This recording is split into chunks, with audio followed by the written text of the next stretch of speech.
Coming up on this week's news, the electrical trade gives a big thumbs up to a major government rule change on home batteries. A fire which killed a mother and son in North London is being blamed on an electrical fault. And we reveal the latest country to roll out the red carpet for electricians. Welcome to Electrical News Weekly in association with the Electric Heating Company. Whether you're listening in the van, on site or down at the wholesale counter, I'm Joe Robinson and I've been through the best of the electrical industry news to save you the trouble. And as always, if you think you've spotted the two words that I've been challenged to slip into this week's show, comment with them below for the chance to win a prize. We've changed the rules for the challenge word competition, so stay tuned to the end of the show to find out how it works now. The electrical trade is expecting a boost from next month after the VAT of 20% is scrapped on home batteries. Previously, battery systems and power diverters qualified for VAT relief only when installed alongside something like a wind turbine or solar panels.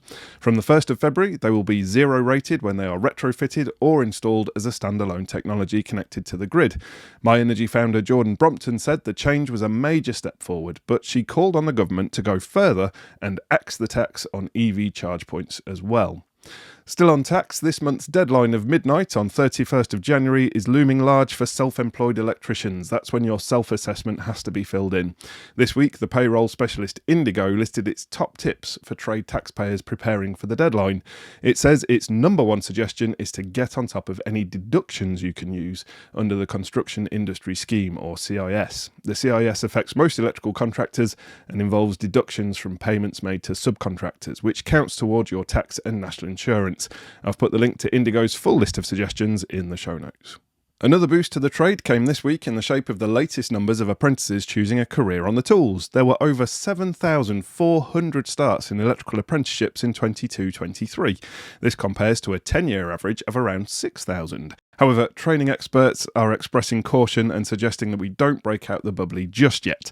For instance, JTL boss Chris Claydon says the numbers are probably inflated by COVID backlogs. Sounds like they could do with some anti-COVID style disinfectant to clean up that data. He also points out that employer bodies are still calling for more to meet specific demand and close the skills gap. It looks like the UK is going to need those 7,000 apprentices, not least to replace those skilled electricians being wooed to work overseas. Canada has become the latest country to roll out the red carpet. The nation has about half a dozen different entry options for electricians, including an express programme. For all of them, you'll need a minimum of a year's worth of practical experience. In return, you can expect a salary in the range of £40,000 to £64,000. I like the sound of being in the violet area of that spectrum. I've always fancied living over there. Canada joins Australia and Saudi Arabia as countries vying to appropriate UK sparks to fill skills gaps in their economies. For those continuing to do electrical work in the UK, this year's 30 Under 30 Award, supported by the good people at Luceco Group, is now open for entries. Now in its third year, this prestigious event recognises and rewards those young people who are going to carry the flame of the electrical industry into the future. Maybe you know someone who's set up their own business in a unique niche of the industry, or who gives back to their local community. Maybe it's simply an apprentice or a full-time learner just starting out on their journey, but already impressing with their commitment and tenacity. Or maybe it's someone who's had to overcome serious adversity to succeed in their chosen career. Whatever the case, if you think you know a worthy winner, then get your entry submitted by clicking the link in the description. We've streamlined the entry process this year, so it couldn't be easier. Who knows, maybe you and your nominee could be joining us at the next exciting winners event. Entries close on the 29th of February, and the awards will be announced on the 3rd of April. The clock is ticking, so don't delay. In other news, a deadly blaze which saw a woman and her disabled son perish is being blamed on an electrical fault. 86-year-old Champa Gowri Bhatt and her 66-year-old son Deepak died in their North London home in March last year. This week, a hearing learned that a possible cause of the fire was an electrical fault with their tumble dryer. Barrister Adam Corn, representing the Bhatt family, said an investigator pointed to the electric door switch as the culprit. However, forensic investigator Mr. Jonathan Thomas, representing the tumble dryer manufacturer Whirlpool, suggested that there could be an external cause to the fire, possibly a cigarette butt. Coroner Dr. Peter Straker ruled that a full inquest should probe the exact reason for the incident and scheduled it to be heard in November this year. As always, our condolences to the Bhatt family and all those affected by their tragic deaths. In product news, British firm Givenergy has unveiled a three-phase energy storage system. It's aimed at a gap in the middle of the market businesses who need more than a single-phase domestic battery system, but less than a full-scale commercial system. The range includes 4 models of 3-phase inverters in ratings of 6 kilowatts, 8 kilowatts, 10 kilowatts and 11 kilowatts. As hybrid models, each unit is a battery inverter and solar inverter in one. They can switch between on-grid and off-grid modes based on the availability of energy from the solar panels or the battery. The inverters are designed to work with the company's new high-voltage stackable battery, which offers between 10 and 20 kilowatt hours of power. Givenergy boss Dave Roberts said that the call for an upgraded 3-phase supply in the UK is growing. He says it's often swept under the carpet that the majority of UK homes run off a single-phase supply with one fuse. He described this as a pre-World War II standard based on a time when lights represented the main household load. But today our homes must run vastly heavier loads like powering cars and even providing flexible energy to other homes. Quickwire has unveiled 2 new junction boxes. The 2- and 4-way splitter boxes are designed for breaking into ring finals, adding spurs or repairing damaged cable runs. They're made to take 2.5mm twin and earth, they're rated at 24 amps and they comply with the latest British standards. What's unique about the company, and gained it lots of fans in the trade since 2018, is the patented Quickwire high-speed connection terminals. This allows installers to wire all 4 connectors on the splitters in just 7 seconds.